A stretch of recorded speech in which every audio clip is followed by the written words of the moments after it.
Break के बाद पुनः आपका स्वागत है।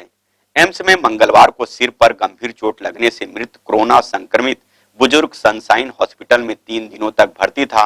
इसके बाद नियम कायदों के तहत सनशाइन हॉस्पिटल को सैनिटाइज कर मरीज के संपर्क में आए डॉक्टर व स्टाफ को होम क्वारंटाइन कर ओपीडी सेवाओं को बंद कर दिया गया है।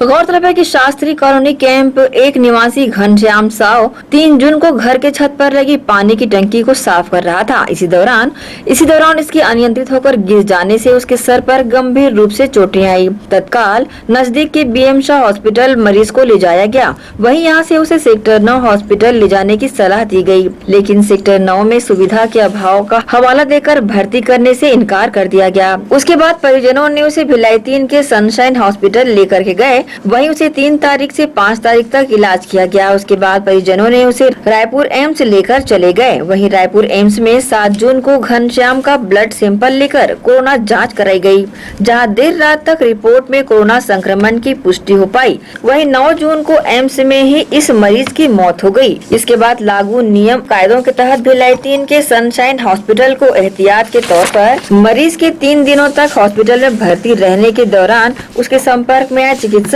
और मेडिकल स्टाफ को क्वारंटाइन के लिए भेज दिया गया है। वहीं ओपीडी जैसी सेवाओं को फिलहाल 2 दिनों के लिए बंद भी कर दिया गया है। वहीं सनशाइन हॉस्पिटल के डॉक्टर विकास अग्रवाल ने कहा कि घबराने की कोई बात नहीं, जिस मरीज की मौत हुई है उसकी रिपोर्ट एम्स में पॉजिटिव पाई गई है।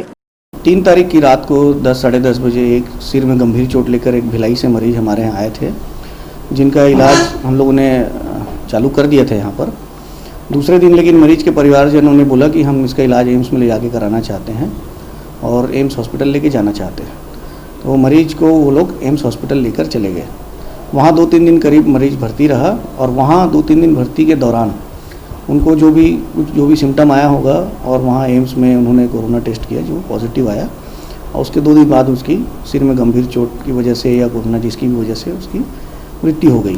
वहीं सनशाइन हॉस्पिटल के डायरेक्टर विकास अग्रवाल ने ये भी कहा कि पूरे हॉस्पिटल को सैनिटाइज कर 2 दिनों के लिए ओपीडी सेवाओं को बंद कर मरीज के संपर्क में आए स्टाफ को होम क्वारंटाइन कर दिया गया है। 7 तारीख को हमको डिस्ट्रिक्ट नोडल ऑफिसर जो कोरोना के हैं उनके माध्यम से हमको पता चला कि आपके यहाँ कोई मरीज एडमिट था, उनकी कोरोना टेस्ट पॉजिटिव आई है एम्स में। तो आपके स्टाफ जो कांटेक्ट में आए थे उनकी लिस्ट चाहिए। तो हमने तुरंत उसी दिन जितने भी स्टाफ थे जो उनके क्लोज कांटेक्ट में थे, जो डॉक्टर थे, उनको हमने क्वारंटाइन पे भेज दिया और उनकी सैम्पलिंग के लिए डिस्ट्रिक्ट नोडल ऑफिसर ने टीम भेजी और उनका RT-PCR टेस्ट के लिए नेज़ल स्वाब, थ्रोट स्वाब और ब्लड टेस्ट के लिए सैंपल उन्होंने कलेक्ट कर लिया और उनको क्वारंटाइन में भेज दिया। उसके अलावा जहाँ मरीज भर्ती था आईसीयू में, पूरे आईसीयू को फ्यूमिगेशन किया गया और पूरे अस्पताल परिसर को सैनिटाइज़र से सैनिटाइज़ किया गया। इसके अलावा अगले दिन फिर से बाकी सारे स्टाफ का रैंडम सैम्पलिंग के लिए रैपिड टेस्ट के माध्यम से करीब 25 लोगों का रैंडम टेस्टिंग किया गया, जो सभी नेगेटिव आया है। इवन जो मरीज भर्ती था उसके अगल बगल 2-3 और मरीजों का भी सैंपल लिया गया, जिसका कि रैंडम सैम्पलिंग में टेस्ट नेगेटिव आया।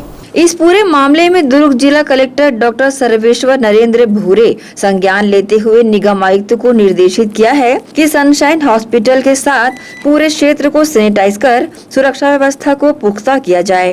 अभी उसमें मुझे कल बताया गया कि सनशाइन हॉस्पिटल में 2 दिन वो रहा है और वो पॉजिटिव है, तो मैंने अभी उसी के लिए कमिश्नर से भी बात करेंगे और उसकी सैनिटाइजेशन और उसके लिए जो आवश्यक उपाय है उसको करना सुनिश्चित करेंगे। बहरहाल क्षेत्र को पूर्णतः कंटेनमेंट क्षेत्र घोषित जहां किया गया है, वहीं अस्पताल की सेवाएं फिलहाल 2 दिनों के लिए बंद भी कर दी गई है। वहीं संपर्क में आए समस्त लोगों को होम क्वारंटाइन भी किया गया है। ग्रैंड एशियन न्यूज के लिए चरोदा से पुलक निषाद के साथ शैलेंद्र खरे की रिपोर्ट।